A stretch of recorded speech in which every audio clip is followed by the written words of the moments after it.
Hey guys, welcome to my custom jumps program. I've read enough vertical jump programs to know what needs to be included, so I've been designing my own, and this is the fourth and final month. This one was quite straightforward. I'd written it halfway through month 3 and I've only made minor tweaks since then. It's a 3-day layout. I set this up as a Monday, Wednesday and Friday because I work weekends. Monday was my max vert day. I chose to start with a series of broad jumps. I feel like it's a nice gauge for how I'm feeling that day. Then the 2 technical drills from the previous month, finishing with some max effort jumps from both a 2-step and a longer run-up.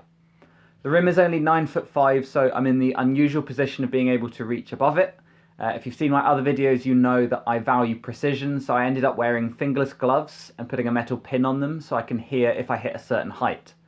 I gained a centimetre each week, and in the final week I touched 73 centimetres, 28 3/4 inches. I did this with a right-left approach, which up until now had been my weaker side. I was doing 10 approaches from each side, which felt like a good number because around that time is when I started losing a bit of spring. And then after that, I added 2 exercises. The first was a resistance band drill for my adductor, a bit of prehab really, as it tends to be the muscle that I strain. Then, because I've seen a lot of focus on the hip flexors from the online jump community, this is a sprinter hold I was shown at uni. There are 2 hip muscles, psoas and iliacus. The iliacus is dominant up to 90 degrees, so the idea is to raise your leg beyond that, making sure you don't compensate with posterior pelvic tilt, and then you hold that high position, dorsiflexing, tensing the glute of the standing leg, and hanging a weight off your foot if needed. The Wednesday session was short and sweet, seated box jumps, so working on the concentric element of jumping. I raised my feet slightly prior to the jump, and having seen people talk about landing forces, I set this one up to land on grass. Then split jumps. Both these exercises are in a lot of jump programs, and I chose the narrower stance so that I could be a little more reactive off the floor.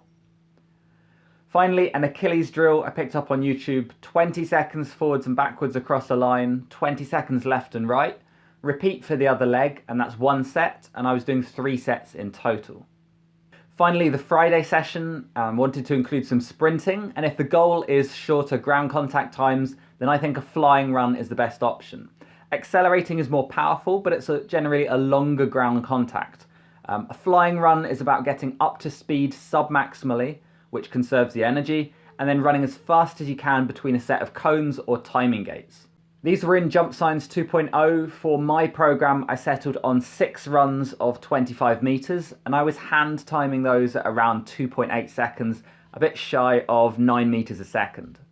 Onto some shock jumps. I'm not clear on the progression between shock jumps, depth jumps, and drop jumps, but I felt like absorbing force is a useful skill to work on. There was a convenient 1 meter structure at the track, and the focus was on sticking the landing and not letting the heels touch. Lastly, a reversed Nordic, knees over toes guy was doing these, and it's a great stretch for the quads, so I included a band assisted version for 3 sets, and wow, do you feel these. An important coaching point is to keep the hips extended throughout the movement. I was almost forgetting abs. Having praised ab rep rex in my last video, I was immediately sent several other options, and I tried Dominic Sky's beginner routine this time round. There's a few too many crunches for my liking, but it's effective, and I did 2 8-minute rounds to end the session. On the weekends, my mobility and stretching was dropped in favour of my new massage gun. I was targeting glutes, adductors, VMO, and calves. The day after using it feels exactly how it does after a sports massage, and I think it was contributing to a little extra freshness the following Monday. So that's the program. I've quite enjoyed being able to do my own research, reading, customization, and I've already got ideas for how I would change it if I were to do it all again. One of the books I'm reading to help with program design had this interesting graphic about muscle soreness and recovery.